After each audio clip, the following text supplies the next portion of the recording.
కథలు కాల్ షీట్లైనా అప్పుడప్పుడు కాస్త రిలాక్సేషన్ కావాలో అనుకుంటుంటారు సినిమా వాళ్ళు. దానికి బోల్డెన్ దారులున్నాయి. కాకపోతే ఆట విడుపులో పాటు కాస్త కాసుల గలగలు వినిపించే దారంటే ఇంకాస్త మక్కువ. అందుకే సినిమా వాళ్ళు వ్యాపార కార్యకలాపాల్లో బిజీగా ఉంటారు. ఇది వరకు మనకెందుకులేండి వ్యాపారాలు అన్నవాళ్ళు కూడా ఇప్పుడు అది కూడా ఒక కళే కదా అంటూ పెట్టుబడులు పెట్టేస్తున్నారు. దాంతో సినిమా స్టార్లలో బిజినెస్ మ్యాగ్నెట్లు కనిపిస్తున్నారు. నిజానికి సినిమానే పెద్ద బిజినెస్. పెట్టుబడి రాబడి లెక్కలతోనే ఒక సినిమా మొదలవుతుంది. దాన్ని దగ్గరుండి గమనిస్తారు కాబట్టి కథానాయకులు నాయకులకు వ్యాపార సూత్రాలు బాగా వంటబెట్టేసినట్టే. స్టార్డమ్ అనుభవిస్తున్న తారలకు పారితోషకాలు భారీ ఎత్తున ముడుతుంటాయి.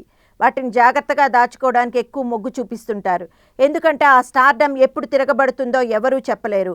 ఎప్పుడు ఓడలు బళ్ళు అవుతాయో ఎప్పుడు బళ్ళు ఓడలవుతాయో సినిమా ప్రపంచానికి తెలియదు. అందుకే వాటిని పెట్టుబడులుగా మార్చుకుంటుంటారు. ఇదివరకైతే రియల్ ఎస్టేట్ వైపు మొగ్గు చూపేవారు. ఇప్పుడు అనేక కొత్త మార్గాలు పుట్టుకొచ్చాయి. పెట్టుబడులు పెట్టేలా ఆకర్షిస్తున్నాయి. రామ్ చరణ్ ఒక విమానయాన సంస్థలో వాటా పుచ్చుకున్నాడు. హైదరాబాద్లో ఒక పోలో టీంను కూడా కొనుగోలు చేశాడు. అల్లు అర్జున్ ఇటీవలే రెస్టారెంట్ బిజినెస్లో అడుగుపెట్టాడు. అల్లు శిరీష్ కొంతకాలం ఒక ఫిల్మ్ మ్యాగజైన్ నడిపాడు. రానా తాజాగా ఓ కన్సల్టెన్సీ కంపెనీ స్థాపించాడట. అంటే సినిమా వాళ్లకు కావలసిన నటీనటుల వివరాలు పొందుపరిచి తన ద్వారా వాళ్ళకు అవకాశాలు కల్పిస్తాడన్నమాట. ఇలాంటి ఆలోచనే పూరి జగన్నాథ్ జగపతి బాబులకు కూడా వచ్చింది. వాళ్ళు ఈ రంగంలోకి అడుగుపెట్టారు. శర్వానంద్ కాఫీ షాపులు నడుపుతున్నాడు. ఇంకొంతమంది యువ కథానాయకులు తమ సన్నిహితులు నడుపుతున్న వ్యాపారాల్లో వాటా తీసుకున్నారు. అవకాశాలు తగ్గిన ఒకరిద్దరు మాజీ దర్శకులు రెస్టారెంట్ బిజినెస్లో బిజీగా కనిపిస్తున్నారు. కథానాయకులు కూడా కాస్త ముందు చూపుతోనే ఆలోచిస్తున్నారు. దాదాపుగా ప్రతి కథానాయక ఏదో ఒక రకంగా వ్యాపార కార్యకలాపాల్లో మునిగిపోతున్నారు. కాకపోతే కొంతమంది బయటకు చెప్పుకుంటున్నారు, ఇంకొంతమంది చెప్పరు. తాప్సీ వెడ్డింగ్ ప్లానింగ్కి సంబంధించిన ఒక కంపెనీ నడుపుతోంది.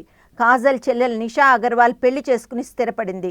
సినిమాలకు దూరమైంది కానీ భర్త ప్రోత్సాహంతో నగల వ్యాపారంలో అడుగుపెట్టింది. ఇప్పుడు అదే వ్యాపారంలో కాజల్ కూడా వాటా తీసుకున్నట్లు సమాచారం. తమన్నా కూడా జ్యువెలరీ రంగంలో కాలు మోపింది. ఆన్లైన్ ద్వారా నగలు విక్రయించే ఒక సంస్థని స్థాపించింది. రకుల్ ప్రీతి సింగ్ ఇటీవలే హైదరాబాద్లో ఫిట్నెస్ హబ్ని స్థాపించింది. అంతర్జాతీయ ప్రమాణాలతో ఆ జిమ్ను రూపొందించింది. అమీ జాక్సన్ సిరోజాల ఎగుమతికి సంబంధించిన ఓ కంపెనీలో భాగస్వామిగా మారిందని తెలుస్తోంది. మంచు లక్ష్మీ ప్రసన్న ఓ రెస్టారెంట్ ఫ్రాంచైజీలో భాగస్వామి అయింది. అయితే చాలామంది ఈ సంస్థ కార్యక్రమాలను తమ కుటుంబ సభ్యులకో తమ సన్నిహితులకో అప్పగించి విజిటింగ్ పార్ట్నర్గానే ఉంటున్నారు. దాదాపుగా చాలామంది వ్యాపారాల్లో రాణిస్తున్నారు. ఫలానా హీరోకి చెందిన రెస్టారెంట్ అట అనగానే సాధారణంగానే ఆసక్తి కలుగుతుంటుంది. అక్కడ ఆ కథానాయకుడికి సంబంధించిన ఇష్టమైన ఆహార పదార్థాల మెనూ ఉంటుంది. ఆ విధంగా వినియోగదారులను ఆకట్టుకోవచ్చు. అందుకే కొంతమంది నిర్వాహకులు మీరు పెట్టుబడి పెట్టకపోయినా పర్వాలేదు, కనీసం భాగస్వామిగా ఉంటే చాలు అంటూ కథానాయకులు వెంట తిరుగుతుంటారు.